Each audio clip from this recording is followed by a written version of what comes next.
Everybody get your fucking hands up.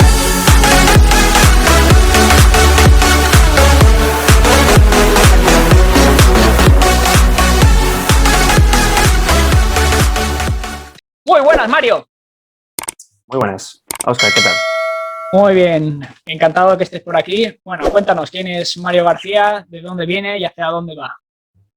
¿De dónde vengo y hacia dónde voy? Buena pregunta. Pues, a ver, mi nombre, como bien has dicho, es Mario García Martínez Gómez, es el compuesto, de ahí donde viene lo de Gómezete. Y bueno, pues yo soy dietista nutricionista que he graduado hace muy poquito por la Universidad de Alicante. A día de hoy trabajo en una unidad de investigación en un servicio de geriatría en el hospital de mi ciudad. Luego, adicionalmente, también llevo el asesoramiento nutricional de deportistas de diferentes categorías, principalmente de fuerza, de diferentes disciplinas deportivas, en Carlos Pro Nutrition.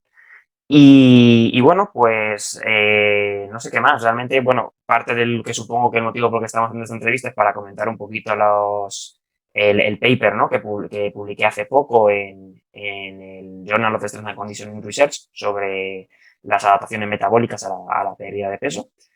Y bueno, y realmente pues he hecho también formaciones aparte sobre esta temática en otras plataformas como Extenso Science. Ese soy yo más o menos, así es un currículum, digamos, reducido. Exacto, venimos a hablar de pérdida de peso, ahora que viene Justo. la operación bikini. Sí, sí, sí. Y en primer lugar, me gustaría que describieras pues, todos los factores que entran dentro del balance energético. Vale, pues a ver, realmente el balance energético generalmente se suele postular se suele poner el ejemplito de la balanza, ¿no? De una balanza que sube por un lado y baja por otro, ¿no? La ingesta energética y el gasto energético, cómo se relacionan para condicionar los cambios en la masa corporal. Lo principal que hay que entender es que el principal determinante de los cambios en la masa corporal de un sujeto van a ser los cambios en el balance energético, ¿vale? Y este balance energético está compuesto elementalmente por la ingesta energética y el gasto energético. Cómo entendemos ambos componentes y cómo se interrelacionan entre sí es muy importante para digamos, entender este concepto, ¿no? Entonces, ¿qué factores o cómo entendemos, por ejemplo, el gasto energético? Pues el gasto energético tendemos a subdividirlo en 4 categorías. Esto es algo, bueno, como digo, también aproximado y en tema de investigación siempre es difícil dilucidar qué porcentaje del gasto energético corresponde a cada categoría. Pero a grosso modo tenemos el gasto energético en reposo, ¿vale? El gasto el metabolismo basal, que sería, pues, es el valor que nos devuelve las fórmulas de Harris-Benedict, de Mifflin-St. las típicas fórmulas que utilizamos para calcular los requerimientos energéticos, ¿vale? Este componente corresponde en torno a un 60-70% en la mayoría de sujetos, ¿vale? Y, pues eso corresponde a una gran proporción del gasto total diario, pero no es el total diario, ¿vale? El resto del total diario se compondría de el efecto térmico de los alimentos, que es la energía necesaria para digerir los alimentos en el proceso de digestión, y el efecto que estos tienen sobre el efecto de diferentes macronutrientes sobre el gasto energético total diario, bueno, y el gasto asociado al ejercicio, que lo dividimos en gasto energético asociado al ejercicio programado, que se llamaría IT, y el gasto energético no asociado al ejercicio, que sería cualquier otra actividad física que realizamos, además de nuestra sesión de entrenamiento habitual, por decirlo de alguna forma. Desde andar hasta subir unas escaleras, hasta mover el dedo porque tenemos un tic en la mesa, básicamente. Entonces, eso es por la parte del gasto energético asociado al gasto, ¿vale? Y en lo asociado a la ingesta, pues todo aquello que ingerimos por boca condicionado a, a la energía metabolizable que obtenemos de los alimentos. Esos serían los dos componentes principales del balance energético. Y estos dos componentes están interrelacionados entre sí. Hay muchos modelos que, bueno, esto ya nos meteremos más adelante seguramente, pero muchos modelos que interrelacionan cómo la ingesta energética y el gasto energético se regulan entre sí para mantener o para regular el peso corporal de un sujeto a lo largo del tiempo. No sé si me he liado mucho, he respondido bien la pregunta o se ha quedado claro, porque me pongo a divagar y no sé si sigo la línea. Sí, sí, perfecto, se ha quedado claro, porque, bueno, los cuatro serían el gasto metabólico basal, el NEAT, el EAT, que claro que se llama como comer, y el efecto térmico de los alimentos Eso es. producidos por la digestión y demás. Y cuando nos metemos en un proceso de pérdida de peso, se suele decir que disminuye el metabolismo, y a eso relacionasteis vosotros el paper. ¿Qué hay de cierto en eso y cómo se desarrollaría ello? Claro, a ver, es una buena pregunta porque depende de lo que entiendas por metabolismo, ¿no? Es decir, la clave aquí está en entender de qué componentes de ese gasto energético proviene esa hipotética reducción. No sé si se me entiende. Entonces, bueno, los cambios principalmente en el gasto energético basal van a estar condicionados por los cambios de tejido que experimente el sujeto. Es decir, si un sujeto pierde peso, ¿vale? Lógicamente perderá peso de numerosos tejidos que contribuyen de forma diferente al gasto energético total. Podemos perder parte de masa libre de grasa, podemos perder tejido adiposo, podemos incluso disminuir el tamaño de nuestros órganos, podemos perder tejido activo, ¿vale? Y estos cambios en esta cantidad de tejidos condicionan este valor de gasto energético en reposo. De todas formas, a pesar de que esto pueda sonar como que es muy relevante y que por lo tanto mi gasto energético en reposo disminuye mucho y como es el mayor contribuyente al gasto energético total diario, pues es por eso por lo que mi metabolismo se disminuye, realmente la variación no es tan grande como pensamos, ¿vale? Principalmente tenemos que poner el foco, o muchos trabajos han puesto el foco, mejor dicho, en el componente del gasto energético asociado a la actividad física, ¿vale? En concreto en el NEAT, ¿vale? Eh, lo que tendemos a hacer de forma comportamental es a reducir nuestro gasto energético asociado a la actividad física, es decir, a los pasos diarios, al movimiento, ¿vale? Y este cambio en el gasto que hacemos de este componente predice en gran parte esa reducción del gasto, de ese metabolismo que decías tú, ¿no? De ese gasto energético total, que al final es el, el que se ve reducido con un periodo de pérdida de peso, ¿no? Entonces, como digo, para responder a esa pregunta tenemos que entender, la que me has hecho, tenemos que entender de qué componentes de gasto energético proviene esa reducción, ¿vale? Entonces, esa sería un poco creo que la respuesta primaria. Y la conclusión un poquito sería que tenemos que prestar atención a los cambios en el gasto metabólico basal, pero a no ser que se produzca una pérdida de tejido excesiva, estamos hablando de una pérdida de peso importante, ¿vale? Vigilaría qué gasto es predecible por cambios en tu actividad física. Es decir, en lo que realmente lo que te mueves o has dejado de moverte a lo largo de este periodo de restricción energética en el que has intentado perder peso. Esa sería más o menos la clave, ¿no? de la cuestión. Podríamos ahondar un poco más en este concepto, pero lógicamente, pues no sé si se saldría un poco de la pregunta. Sí, resumiendo un poco, sería que no sería tanto por las adaptaciones metabólicas ese descenso de gasto energético, sino porque nos comportamos nuestro comportamiento tiende a movernos menos. Sí, sí, en parte sí, pero incluso cuando no nos movemos menos, incluso en algunos particulares casos, como por ejemplo pueden ser sujetos con sobrepeso u obesidad, sí que es cierto que aparece otro componente, que es el de, claro, no hemos entrado en este tema aún, pero es el de la termogénesis adaptativa, que podría tener una relevancia de cara a explicar esa reducción espontánea en el peso, perdón, en el gasto energético, no en el peso. En relación a las adaptaciones metabólicas han surgido diferentes hipótesis, como es la del gen ahorrador, el adipostato, el proteinostato. ¿Qué sabemos a día de hoy sobre ellas? Pues vale, a ver, como bien comentas, hay diferentes, digamos, hipótesis para tratar de explicar el por qué, ¿no? Realmente nuestro cuerpo o nuestro metabolismo se comporta de la forma que se comporta cuando nos enfrentamos a un periodo de restricción energética o restricción de alimentos, ¿no? A ver, pues la del gen ahorrador, como bien comentas, el thrifty genotype en inglés, eh, postularía, ¿no? Que puesto que nuestros antepasados es una hipótesis que tiene se fundamenta en un aspecto evolucionista, ¿no?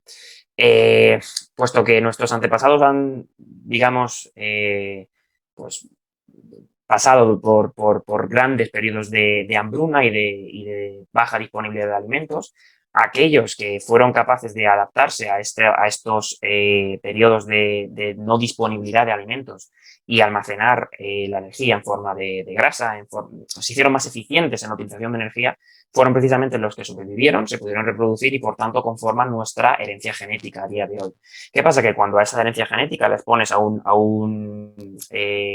digamos, bueno, no es un fenotipo, es un entorno en el cual la disponibilidad de alimentos es elevadísima, la palatabilidad de los alimentos es mucho más alta que antes, pues lo que ocurre es que se produce un incremento desproporcionado, ¿no? de la reserva, del tejido adiposo corporal y por lo tanto esto es lo que nos lleva a padecer una obesidad, ¿no? Esto es realmente lo que nos lleva a la enfermedad basada en el tejido adiposo.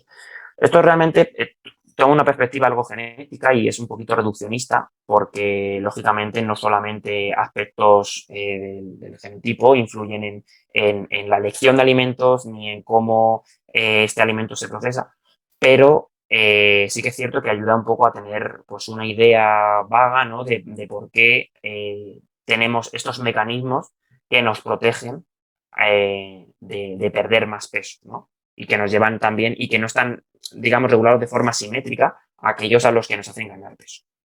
Esta sería la teoría, creo yo, del gen ahorrador, o bueno, más o menos lo que se entiende a día de hoy. Hay un paper muy conocido de Roberto Rourke, creo que se llama el autor, que se llama así, Metabolic, el Safety Genotype and the Genetic Basis of Human Obesity, por si alguien quiere echarle un ojo, donde se explica toda esta teoría. Luego, me parece que has comentado también la del proteinostato, ¿verdad? Sí, proteinostato y adipostato. Y adipostato, justo. Sí, pues el proteinostato es de verdad, realmente, creo que es de 1995 cuando se publica el paper de Joe Milgram que propone esta teoría. Y es digamos, que lo que postula es un profesor de la Universidad de Surrey en Inglaterra, y lo que postula este señor, ¿no? Es que tras condiciones de malnutrición o de baja disponibilidad de energía o digamos, de inanición de alimentos, ¿vale? El ímpetu del tejido libre de grasa por recuperar el valor previo a la restricción energética es lo que condiciona o lo que drivea, digamos, al sujeto. Drivea es un espanglicismo, perdón por utilizarlo, lo que lleva al sujeto, ¿no? a ingerir más comida o a elegir las porciones de sus platos, es decir, a la ingesta energética, la ingesta, el efecto compensatorio está condicionado por esta pérdida de tejido libre de grasa. Bien, esto sería a grosso modo lo que postula esta teoría. Y la verdad es que a día de hoy sabemos que las pérdidas de tejido magro durante periodos de restricción energética condicionan una respuesta, si son muy grandes, lógicamente, condicionan una respuesta hiperfágica posterior a la restricción energética que puede pues, desencadenar en un empeoramiento de la composición corporal debido a que se produce pues, un incremento desproporcionado de la masa grasa del sujeto, ¿no? Debido a este overfeeding, a esta sobrealimentación a la que se somete el sujeto de forma ad libitum, lógicamente, para restaurar los niveles previos de masa muscular. Esta teoría, la verdad es que a día de hoy, sobre todo en población atlética, en población incluso obesa, se ha visto que puede tener bastante fundamento empírico. Y creo que por último faltaba comentar la del adipostato, creo. Sí. Sí, bueno, esta es creo que la más conocida, la más sonada, o también se entremezcla algunas veces con la teoría del set point o del punto digamos, de ajuste, en el cual, pues, básicamente, lo que postula esta teoría es que no serían las reservas o sea, el tejido magro el que condiciona la respuesta compensatoria y la pérdida de peso, sino el tejido graso. Bien, cuando hay una pérdida de tejido graso y la subsecuente reducción de hormonas relacionadas con este tejido, como son la leptina, estos desembocarían en una respuesta compensatoria del sujeto para volver a restaurar esas reservas. El problema que tiene el adipostato a día de hoy, lógicamente, es que no explica, este modelo no es capaz de explicar patologías complejas como es la obesidad y que a día de hoy también tenemos una integración, digamos, mucho mayor de todos los mecanismos digamos, que corresponden o que un sujeto integra a la hora de elegir y que la respuesta compensatoria no únicamente está mediada por este tejido. Es más bien un factor, digamos, multicomponente que relaciona tanto aspectos comportamentales como de entorno del sujeto, como señales bioquímicas o endocrinometabólicas del perfil de diferentes hormonas y cómo estos, a raíz del eje hipotálamo hipofisiario, pues regulan la ingesta energética del sujeto. Es decir, que la teoría del adipostato cobra menos, digamos, relevancia a día de hoy que, por ejemplo, la del proteinostato, y que también tenemos un entendimiento mucho mayor de cómo se comporta el sujeto respecto a esto. Sí, a mi parecer son bastante simplistas estas propuestas mecanicistas y al final pues, tendríamos que haber una visión más holística. Evidentemente en la teoría del proteinostato, pues si tenemos estudios como el de Minnesota en el que se veía que la hiperfagia que había después, que no podían parar de comer, y hay bastantes estudios interesantes en este campo. La de el gen ahorrador, pues bueno, hasta Neil después salió diciendo que no era tanto el efecto que tenía a nivel genético, tuvo un error estadístico. Y bueno, la teoría del glifosato no tengo nada más que añadir a lo que has dicho. Y en cuanto a esto, ¿a qué se deberían principalmente estas alteraciones metabólicas? Pues, ¿a qué se deberían? Pues a el ímpetu, ¿no? Digamos, al ímpetu biológico de supervivencia que tiene nuestro cuerpo por restaurar la homeostasis energética en lo que refiere al peso corporal. Esa sería la respuesta más clara que puedo darte, digamos. Sería una respuesta corta y tajante, que lo que tu cuerpo quiere es no morirse y va a adaptarse para no desfallecer. Claro, efectivamente. Ahora, tenemos que entender que si esta respuesta es siempre adaptativa o no, pero ocurre. Es decir, ocurre, pero no tiene por qué ser siempre adaptativa o no. Una persona cuya homeostasis energética no está en riesgo, como puede ser una persona que tiene ya una enfermedad basada en la adiposidad, pues realmente puede tener este tipo de adaptaciones a pesar de que su homeostasis energética realmente no esté en riesgo. Entonces, es digamos, el proceso de la respuesta compensatoria ocurre, los de su adaptatividad, eso es lo que tenemos que juzgar. Pero sí, principalmente es un impulso biológico por restaurar la homeostasis energética. A colación de lo que estás diciendo, ¿afectaría igual a todas las personas? Afectaría igual. Pues, a ver, ¿O va lógicamente... a haber condicionantes, como estabas mencionando ahora, al tejido adiposo? Sí, a ver, esta es es una buena pregunta, y para entenderla más o menos, como has comentado antes, el enfoque holístico que es necesario para entender este tipo de cosas, porque nos centramos en los mecanismos muchas veces y no siempre tenemos que quedarnos en ellos, sino cómo esto se aplica a un contexto free living, ¿vale? Pues los tres factores principales que condicionan la magnitud de la respuesta compensatoria a la pérdida de peso suelen ser la magnitud del déficit energético, es decir, déficits energéticos más agresivos van a tender a propiciar mayores adaptaciones a la pérdida de peso. Esto es, un déficit de 1000 calorías va a tender a propiciar una mayor adaptación que un déficit de 250, ¿vale? La duración de la restricción energética también puede condicionar la magnitud de estas adaptaciones metabólicas. No va a ser lo mismo un periodo de restricción de 4 semanas, que podríamos considerar como un mini cut, o 8 semanas, ¿vale? A un periodo de 30, que a lo mejor quizás necesitaríamos en un sujeto con un porcentaje graso muy elevado para bajar a un peso o a una composición corporal más saludable. Y la composición corporal previa del sujeto antes del proceso del protocolo de restricción energética. En concreto, el porcentaje graso que este sujeto tenga. Lógicamente, un sujeto que tenga más grasa que perder podrá someterse a restricciones energéticas más severas sin comprometer una mayor respuesta o una mayor adaptación a la pérdida de peso. Esos serían los tres factores. Y estos factores también están relacionados entre sí, porque si yo tengo un sujeto con obesidad que tiene un porcentaje de grasa muy elevado, pues puedo permitirme ratios de pérdida de peso más agresivos, entre comillas agresivos, semanales o mensuales.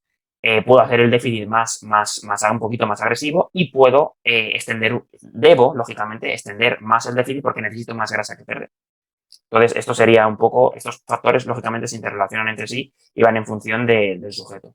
Pero es una buena pregunta porque podría no afectar de forma similar o tendríamos que entenderla de forma similar en caso de que estemos hablando con sujetos con patologías basadas en la adiposidad o con obesidad a sujetos atletas.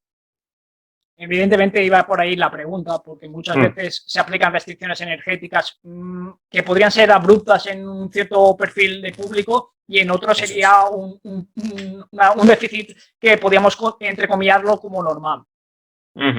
Sí, justo. A nivel nutricional, ¿todas las dietas afectarían igual a este de regulación del metabolismo? Por todas las dietas entiendo que te refieres a todas las composiciones de macronutrientes. Exacto, a todos los tipos de patrones. Vale, pues a ver, esta es realmente una pregunta buena que posiblemente tenga un interés muy bueno a nivel de investigación, pero a nivel práctico no tenga ninguno. ¿Vale? Entonces, pasa una cosa y es que generalmente cuando utilizamos, a ver, aquí todo se trata de cómo medimos, ¿no? Lo que observamos, ¿vale? El fenómeno de las adaptaciones metabólicas a la pérdida de peso o adaptación metabólica definida como un gasto inferior al predecido por cambios en la composición corporal en el gasto energético en reposo, ¿vale?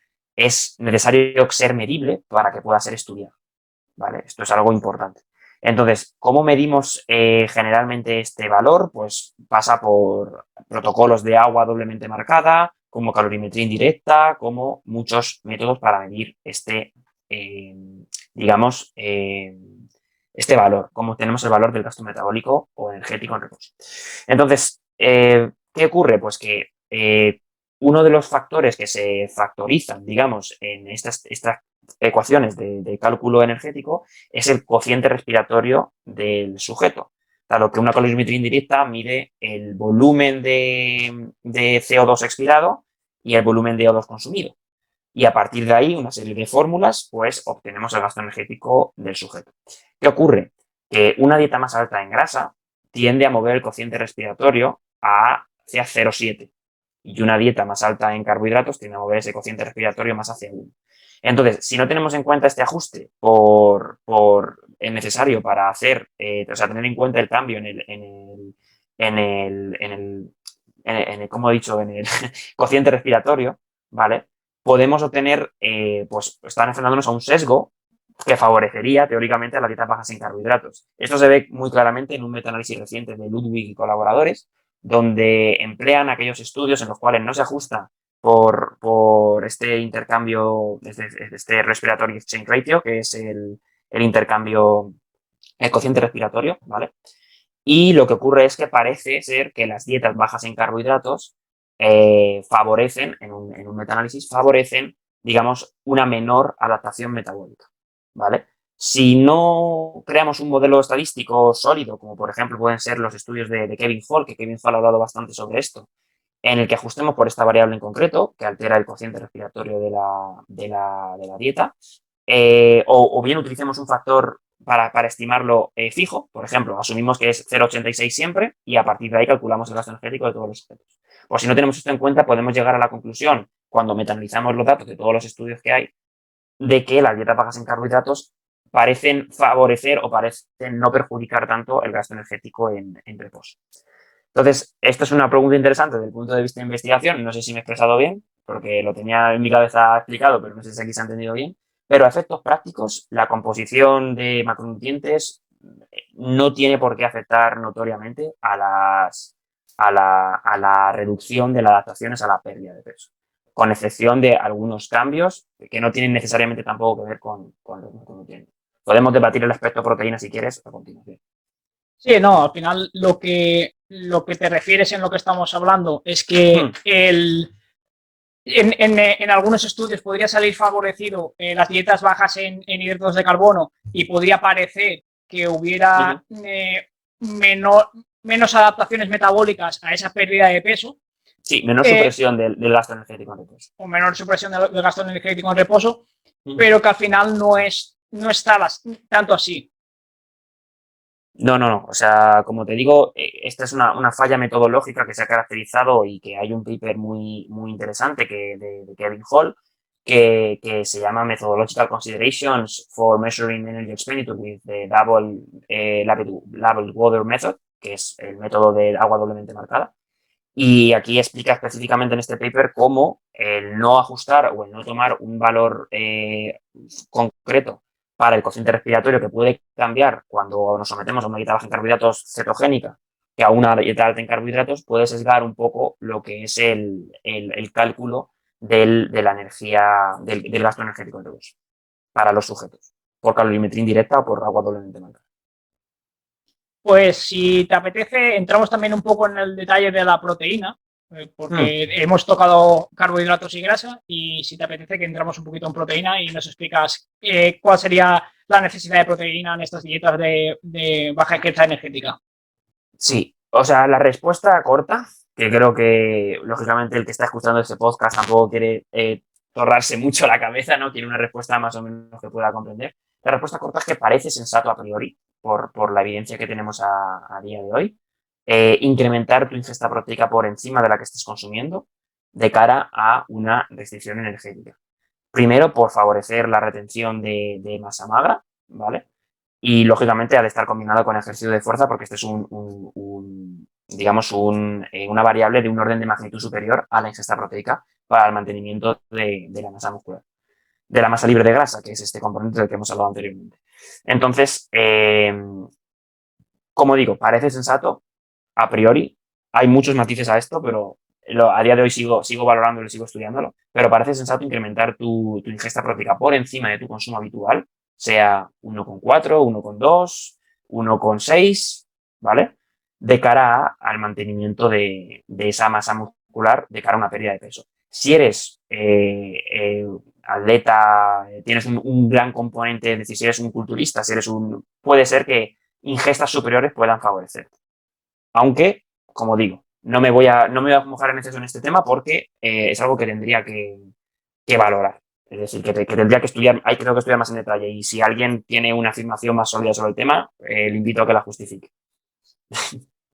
Eso sería el apartado. Yo en el matiz de proteínas diría como en el precio justo, pero sin pasarse, que al final aquí parece que defiendas que dice tienes que tomar una ingesta un poco más elevada de proteína y se pasan al extremo opuesto, en el que se van a dietas muy hiperproteicas.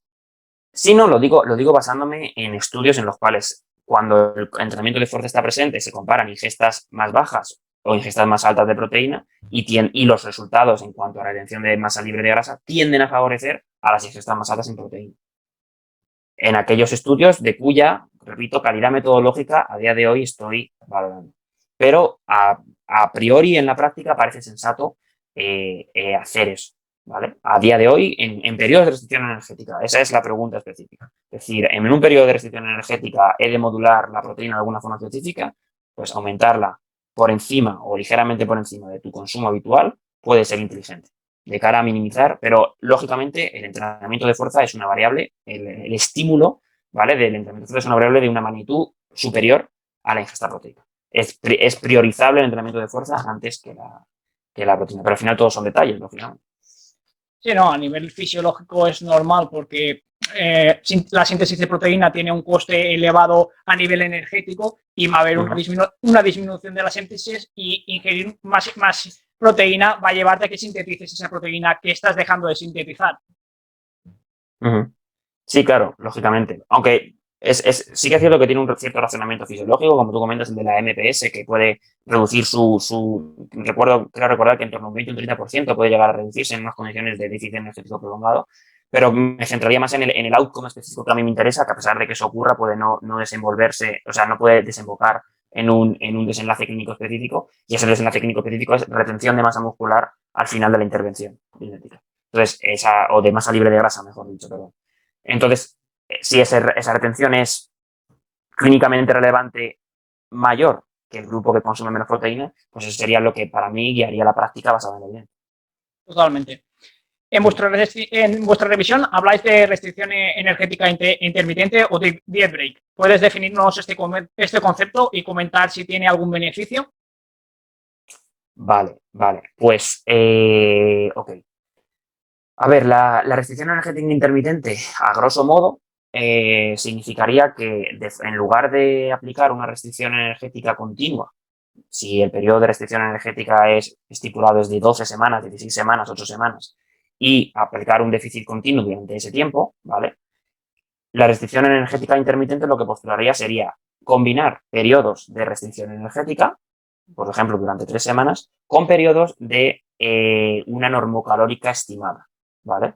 Estos periodos de normocalórica estimada difieren en su duración y en función de lo que difieran de su duración podemos llamarlo o refits o diet breaks. Esencialmente esto sería lo que supone un periodo de dieta intermitente o de restricción intermitente, ¿vale?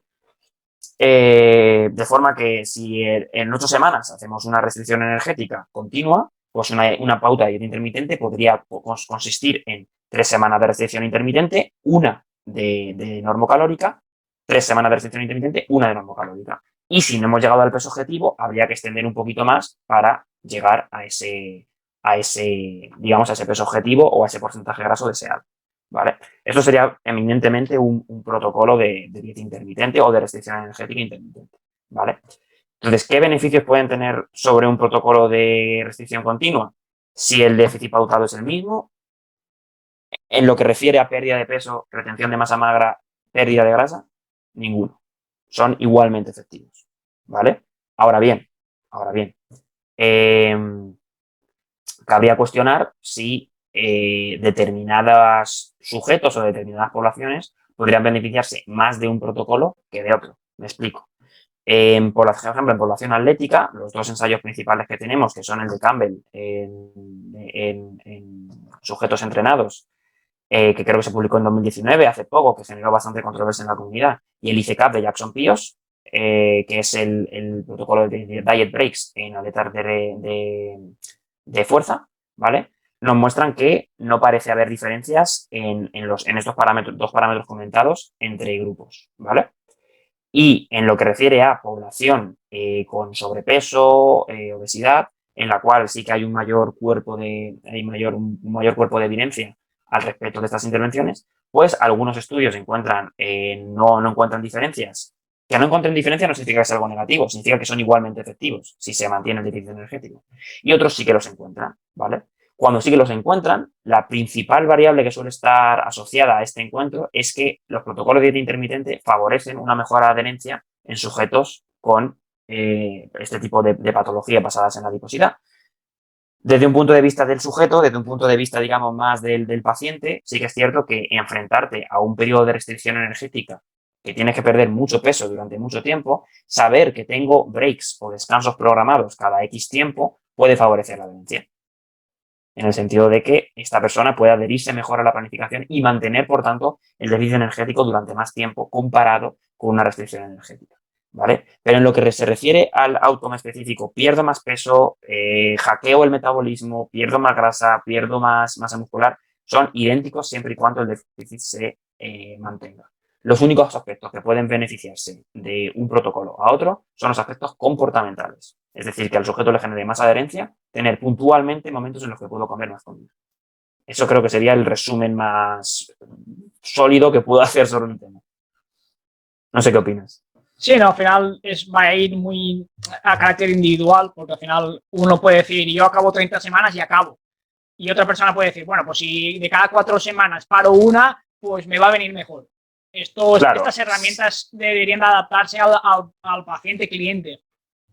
Creo que ahí está la clave del tiempo, ¿no? Si el tiempo realmente no es un limitante para la pérdida de peso, en un atleta o en una persona obesa, yo consideraría estrategias de restricción intermitente más que nada por la mejor adherencia que parecen mostrar en los estudios que comento. Porque la adherencia es un factor muy importante en este punto para la pérdida de peso. Totalmente. Y bajo tu perspectiva, ¿crees que hay intervenciones dietéticas que pueden ser más favorables para disminuir los efectos metabólicos? Intervenciones dietéticas que puedan ser más favorables para disminuir los efectos de la restricción energética, ¿te refieres? Pues, a ver, yo siempre, bueno, hago alusión cuando se habla de adaptaciones metabólicas a que la parte que no tenemos muy cogida muy bien entendida es la parte comportamental que rodea al sujeto, ¿no? Entonces, además de que podamos hacerlo mejor por promover la saciedad, aparte porque escojamos alimentos mucho más saciantes y aparte de que escojamos, además me refiero de que escojamos alimentos digamos, sabemos a lo que, o recetas o protocolos de restricción energética a los que sabemos que el sujeto puede adherirse mejor. El apartado comportamental y, digamos, psicosocial del sujeto creo que suponen un aspecto mucho más relevante de cara a optimizar esa pérdida de peso y hacer que esas adaptaciones metabólicas se atenúen, ¿no? Por llamarlo de alguna forma. De todas maneras, quiero dejar algo claro, y es que si tú eres una persona que pesa X kilos, vamos a decir 70 kilos, el típico sujeto que se pone siempre de ejemplo, y quieres bajar a 65, el grado en el cual tú vas a experimentar adaptaciones metabólicas no se extrapola a unas variaciones brutales en parámetros endocrinometabólicos, una sensación de hambre mortal, una sensación, unos atracones, unas ganas por comer locas, ¿vale? Únicamente deberías centrarte en aspectos comportamentales como controlar tu NEAT, como hemos comentado anteriormente, controlar la saciedad intraingestas y la saciación intraingesta, lógicamente, y poco más. Es decir, en función del intento de pérdida de peso que tú vayas a hacer, tendrás que otorgarle mayor relevancia a estas adaptaciones metabólicas o no. Y eso es algo importante porque tampoco quiero dar la imagen de que todos los intentos de pérdida de peso van a tener una adaptación metabólica en la cual he perdido 3 kilos y mi leptina no me deja perder más peso. No. O mi grelina no me deja. Eso probablemente no sea así. Cuando examinamos en la literatura estos fenómenos, lo hacemos en pérdidas de peso muy extremas. Pérdida de peso con sujetos obesos o bien con sujetos que están a punto de entrar en una preparación de culturismo. Porcentaje de grasos extremadamente bajos, en los cuales la adaptación metabólica y las alteraciones endocrinometabólicas son evidentes. Pero no creo, o sea, creo que deberías fijarte más en los aspectos comportamentales de cara a optimizar esa pérdida de peso, como la elección de alimentos, la densidad energética de tu dieta, que es otro concepto que si quieres podemos comentar después, que realmente complicarte mucho la cabeza con, pues he de estar pendiente de esto, he de estar pendiente del otro. Principalmente de mantener tu gasto energético de forma similar a lo que hacías anteriormente y reducir tu ingesta eligiendo los alimentos de forma que no pases hambre. Básicamente. Esto es lo que se resume en el concepto del Energy Gap, que también se comenta en la revisión. Sí, añadir también la cantidad de déficit que haces, porque también podría traer complicaciones. A nivel poblacional, estas reducciones metabólicas serían casi inapreciables y tampoco hay que buscarse los tres pies al gato. Lo que hay que centrarse es en lo que hay que centrarse, en llevar unos buenos hábitos de vida y no buscar el resultado para mañana, sino extenderlo en el tiempo y que estos hábitos sean duraderos. Sí, que sea sostenible sobre todo. Que sean sostenibles. Evidentemente, si te pones a hacer una dieta de 800 calorías, vas a tener maladaptaciones y vas a tener problemas a nivel de salud, pero no porque estés haciendo una dieta, sino porque estás haciendo una dieta con un déficit energético muy grande. Sí, sobre todo, y estas adaptaciones aparecen también en el corto plazo. Es decir, a lo mejor a las 4 semanas tú puedes perder una gran cantidad de peso, que con 800 calorías no te puedo garantizar tampoco que sea de una pérdida de tejido evidente, porque gran parte va asociada a pérdida de glucógeno, agua, menos residuo intestinal, etcétera. Pero claro, la clave está en que sea sostenible, como bien comentas, y que puedas adherirte en el largo plazo. Hemos visto que se han emitido programas en la televisión como The Biggest Loser en Estados Unidos y aquí en España se lanzó la báscula. Creo que fue por Canal Sur o si no recuerdo mal. En primer lugar, me gustaría que me ofrecieras tu opinión sobre estos realities y tras ello, en este programa se tenía la ganancia de peso casi al 99%. ¿En qué estaría relacionado con las adaptaciones metabólicas? Vale, sí, recuerdo estos programas y también recuerdo que bueno, de esta cohorte de participantes, que lo que puede ser de la primera, de la segunda o tercera edición, en la edición de Estados Unidos, se llegaron a publicar estudios. El estudio de Biggest Loser, en el cual también participó Kevin Hall, que es el estudio que mayor, digamos, seguimiento ha hecho hasta tras 6 años, ¿no?, de las adaptaciones metabólicas que incurren cuando se practican pues estos tipos de protocolos de restricción tan bestial, ¿no? Pues a ver, mi opinión sobre los realities, no tengo una opinión tampoco formada al respecto en particular. Es decir, bueno, si al final acaba suponiendo un beneficio para esa persona o si al final hay algún tipo de compensación económica bueno, estimula de alguna forma que otras personas lo intenten, pues adelante. No sé qué efectos negativos podría tener este tipo de programas. Y en respecto a lo de si es debido a las adaptaciones metabólicas, pues sin ir más lejos, basándome en el estudio, en el paper, en el reporte de los 14 sujetos que se les hizo seguimiento, realmente este estudio, a ver, supone un outlier en la literatura, es decir, un caso concreto en la literatura, porque creo que no hay ningún estudio que haya hecho primero un seguimiento tan largo y en el cual se haya acometido o se haya intentado una pérdida de peso tan drástica. Quiero recordar que los sujetos partían de un peso de en torno a 150 kilos y la pérdida media al final de las 30 semanas fue de unos 55 kilos, 60 kilos. Es decir, es una pérdida de peso extremadamente grande. Luego, tras el seguimiento a los 6 años, sí que es cierto que recuperaron, como bien comentas, en torno a unos, si de 55 kilos, unos 42 los recuperaron, ¿vale?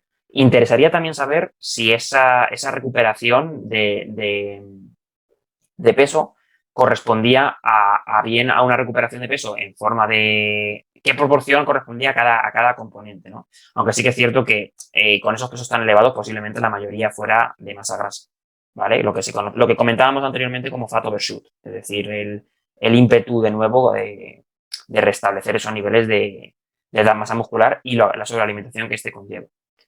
Pero si mal no recuerdo, en el estudio de The Biggest Loser, lo que encontraron fue que la adaptación metabólica, es decir, aquellos que experimentaron una mayor pérdida, fueron aquellos que digamos, que reganaron la mayor cantidad de peso. Estamos hablando también de un estudio que es una cohorte relativamente pequeña, son 14 sujetos, ¿vale? Lo que también favorece un poquito la teoría de que la magnitud del déficit energético y la magnitud del peso perdido condiciona la respuesta compensatoria a la pérdida de peso. Este estudio lo que realmente nos revela es que pues estas respuestas compensatorias no tienen por qué ser contemporáneas al intento de pérdida de peso, en el sentido de que pueden ocurrir, pero de forma tardía, a una vez que el peso se ha perdido. Puesto que hay una pérdida de peso muy rápida, y hay una pérdida de peso muy rápida durante 30 semanas, no es especialmente rápida, pero muy drástica, ¿vale? Estas respuestas compensatorias no están al día en el sentido de que intenten restaurar ese peso perdido de forma coetánea o contemporánea a cómo se produce la pérdida de peso. No sé si más o menos he respondido a la pregunta o cuál era la pregunta específica, pero Sí, no, si me la era, puedes... si era debido a las alteraciones metabólicas y a colación de ello, sí que con el paper de Hall afirmaba él que era más a nivel comportamental, o él decía que decía que era a nivel comportamental y que tenía mayor relevancia que las alteraciones metabólicas. Y a ti, ¿qué opinas de esto que decía Hall? Sí, estoy de acuerdo.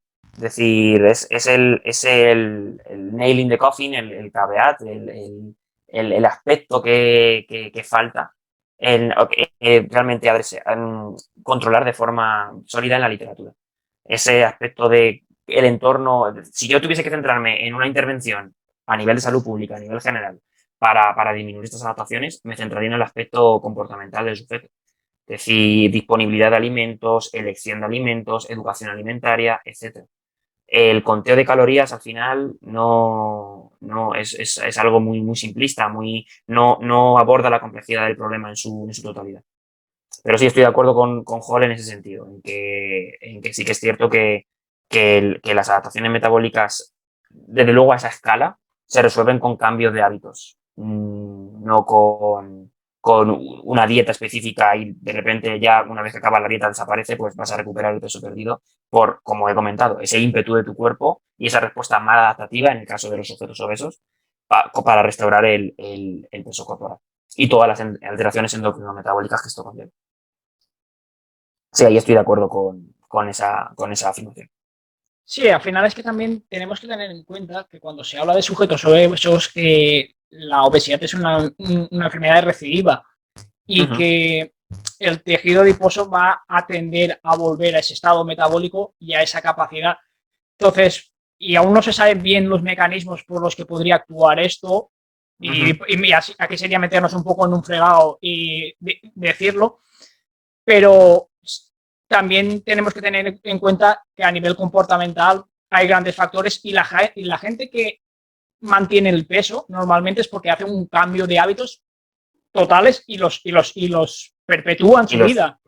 Claro, pero esa gente, lógicamente, en un principio necesitará contar calorías, porque si no come menos, no contar calorías, o bueno, por lo menos aplicar una educación de elección de alimentos en baja densidad energética, claro, ¿vale? Pero si cuando esa pauta se desaparece, es necesario continuar con ese tipo de alimentación.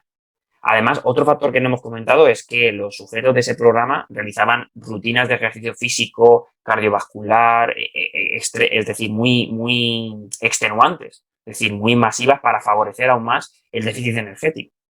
Entonces, también sabemos que la aparición o la introducción el estímulo del ejercicio condiciona o se interrelaciona con la ingesta energética, en el sentido de que vamos a tratar de igualar nuestra ingesta energética en el tiempo a aquella que se necesita para las demandas del ejercicio físico. Es decir, si alguien quiere echarle un ojo, es el modelo que propone Hermann Ponzer del Constrained Energy Balance Model. Pues si alguien quiere vigilarlo, básicamente se basa en que cuando introducimos el ejercicio físico de cualquier categoría, ¿vale? En un sujeto, las demandas energéticas van a tender en el tiempo a estabilizarse para, equiparar aquel nuevo agente que hemos incluido en el gasto energético, que es el ejercicio físico programado. Es por eso que cuestionamos que si el ejercicio físico por sí solo es una herramienta útil para perder peso. Una cosa que una limitación que veo yo en estos programas es que veo fecha final. Es decir, tienes estas 30 semanas y tú le planteas ya al sujeto que dentro de 30 semanas vas a terminar, él ya se lo plantea así. Creo que si no lo plantearan como, bueno, al final es un concurso y por eso al final el concurso a mí tampoco me acaba de agradar, habría que verlo en un propósito para toda la vida, no para 30 semanas. Quiero tengo un sprint y cuando se acaba el sprint ya a descansar. Creo que a nivel comportamental se lo podrían coger así. Claro, pero ¿sabes qué pasa? Que ahí ya se influyen, bueno, a mi perspectiva, se introducen valores que tienen que ver incluso con la educación del propio sujeto. Muchas personas, aunque nos sorprendamos, quieren llegar a una cifra en la báscula sí o sí. Y esa cifra en la báscula es su objetivo en la vida. Cuando no me dice nada la cifra en la báscula, de nada, en general. Me dice cosas, pero de las relevantes, pocas. No siempre. Sí, no, al final el peso no es un buen marcador de salud. Sí, efectivamente. Y hablando de salud, bueno, me gustaría que dieras, para ir finalizando, un consejo práctico para las personas que quieran mejorar sus hábitos de cualquier índole.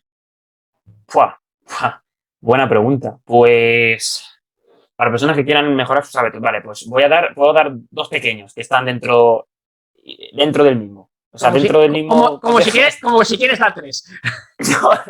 No, vale. Pues yo diría que de cara a mejorar tu salud, vigilaría. Si no entrenas, si no realizas ejercicio con un componente basado en la fuerza, comienza a realizarlo hoy o cuanto antes. Y esté interrelacionado con, si no introduces suficientes vegetales integrales en tu dieta, comienza a introducirlos ya. Y desplaza aquellos otros alimentos en los cuales no son tan nutricionalmente interesantes o más, digamos, desplazando aquellos alimentos ultraprocesados o más, digamos, perjudiciales para la salud desde el punto de vista epidemiológico. sé que es un consejo difícil para la población general, pero se resumiría en consume más vegetales integrales y si no has empezado a entrenar fuerza o algún ejercicio que tenga, o sea, algún tipo de deporte que tenga un componente basado en la fuerza, hazlo ya. Esos serían mis dos consejos, mini consejos que van dentro de un estilo de vida saludable. En relación a toda la conversación que hemos tenido sobre tu paper y demás, ¿te gustaría añadir alguna cosita más antes de despedirnos? Pues en relación a lo del paper, Sí, pues bueno, a ver, o si quieres añadir alguna cosita más. sí, quizás, a ver, quizás puedo dejar la reflexión de que si alguien lo escucha y si quizás le da que pensar, pues puede ayudarle, ¿no?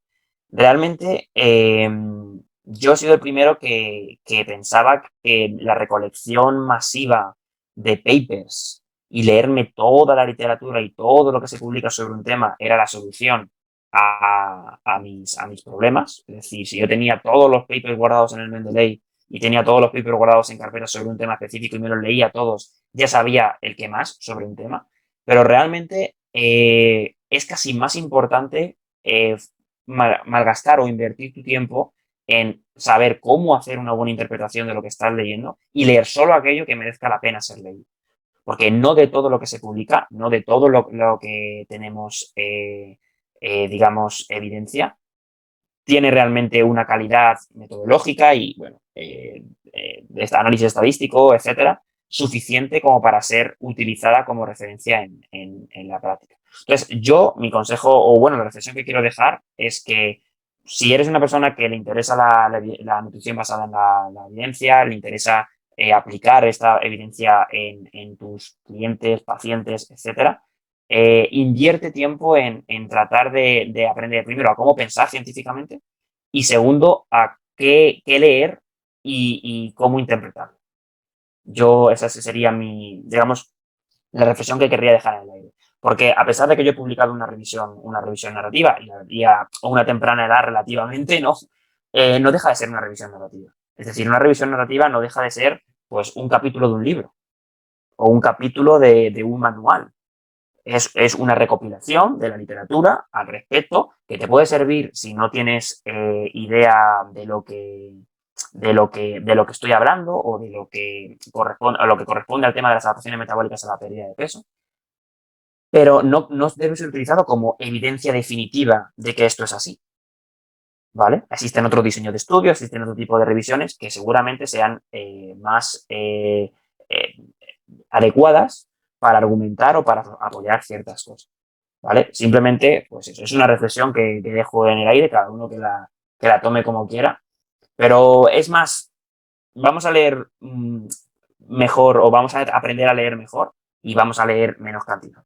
Creo que ese sería digamos, en lo que refiere al paper, investigación, etc. Yo Vamos a hacer menos cosas y hacerlas de mejor calidad. añadir a lo que estás diciendo Sí. que sea estadísticamente significativo no significa que sea clínicamente relevante. Porque muchas veces se intenta extrapolar de la ciencia a las personas y no tiene el porqué. Sí, y hay muchos artefactos y cachivaches estadísticos que puedes hacer para que tu P sea menor a 0,05. Por eso Es mismo. decir, que puedes reportar los datos de muchas formas y darle muchas vueltas para obtener La relevancia. Pero bueno, el tema estadística es algo más complejo. Realmente, para determinar si es clínicamente relevante, no me fijaría en el valor de P, necesitaría un intervalo de confianza que me diese un rango en el cual yo puedo tener un cierto, digamos, un cierto grado de confianza que se encuentre el valor poblacional. Sí, no, es muy a nivel generalista porque muchas veces se extrapola. Sí, es clínica, es estadísticamente relevante. No, bueno, después a nivel clínico se puede estipular. Podríamos entrar en muchos detalles y habría que ver también el tamaño de la N y demás para ese intervalo de confianza. Por eso digo que podríamos entrar en muchos detalles, pero es eso, esa puntualización, porque a veces se lee un estudio y después se intenta extrapolar y como, sí, no, es que ha salido menor a 0,5, pues no sentar cátedra sobre ello. Sí, como te digo, se le pueden dar mil vueltas a los datos para que ese valor de P te dé el valor que necesitas para que el journal te lo publique. Son estrategias de p-hacking, que se llama, que no realmente, es decir, o sea, no tomaría mis decisiones basadas en la evidencia, únicamente basadas en ese valor. Y para finalizar, siempre hago dos preguntitas. Sí, cuéntame. ¿Un libro? Sí, Dime un libro un libro, que me recomiendes. vale. ¿Sabes qué pasa? Que yo generalmente tengo un problema con los libros y es que están sujetos muchas veces al comentario del autor. Es decir, un libro, pues lo que acabo de comentar de la revisión narrativa, ¿no? Es decir, un libro que puede ser de cualquier cosa, no tiene por qué ser de nutrición, ¿entiendes? De cualquier cosa. De cualquier cosa. Que te haya gustado, que me recomiendes. Pues es una buena pregunta. La verdad que ahora mismo no sabría decirte. No sabría decirte un libro específicamente. Porque claro, yo recuerdo que leí algunos en su día, pero no te los quiero recomendar porque si precisamente quiero. Es decir, luego me he dado cuenta de que a lo mejor podría haberlo. O sea, si no los hubiese leído o o hubiese leído otros, posiblemente mi versión o mi entendimiento de cómo funcionan las cosas no sería a lo mejor erróneo, porque en un pasado fue erróneo en ciertos aspectos. Entonces, pues la verdad que depende, no sé, si te interesa, por ejemplo, la nutrición deportiva, ¿vale? Y quieres algún tipo de manual que te resuma todo, ¿vale? El último libro la última edición de Asker Heupenrup que sacó de nutrición deportiva es un manual muy, muy completo y vamos, completamente. Pero es que me cuesta recomendar libros porque no deja de ser ese tipo de libros una recopilación de los papers que ha publicado. Puedes coger los papers por separado de cada temática y bueno, leerlos y saber lo que realmente, tener el mismo grado de información. Entonces, como te digo, me cuesta recomendarte un libro. No soy muy de libros sobre lo que refiere a nutrición. No, pero igual, me da igual que sea ciencia ficción. Ciencia ficción. No sé, Pues no sé si te gusta algún tipo de lectura. Pues a mí el sabueso de los Baskerville lo leí en la ESO de Sherlock Holmes y me moló mucho. O sea, que el sabueso de los Baskerville es el que te recomiendo. Si te gusta Bueno, suspense y tal, a mí me moló. no, mira, a mí los libros me gustan para introducirme en algunos campos en los que no tengo un conocimiento asentado. Sé que está siempre bajo la interpretación del autor y demás, pero sí que los utilizo como hilo conductual para introducirme en un campo que no tengo, por ejemplo, a nivel de neurociencia y demás, pues he empezado leyendo algunos autores como el libro de CSIC de ejercicio, cerebro y ejercicio y demás, y de ahí voy ya hilando, cogiendo referencias y voy introduciéndome más dentro del campo y lo primero que leo es el libro. Bueno, ahora que comentas eso, se me acaba de ocurrir uno. Pasa que va a decir la gente, vaya tocho me ha recomendado. El Fundamentals of Clinical Trials. Es un manual de 800 páginas sobre todo lo que tiene que ver con ensayos clínicos.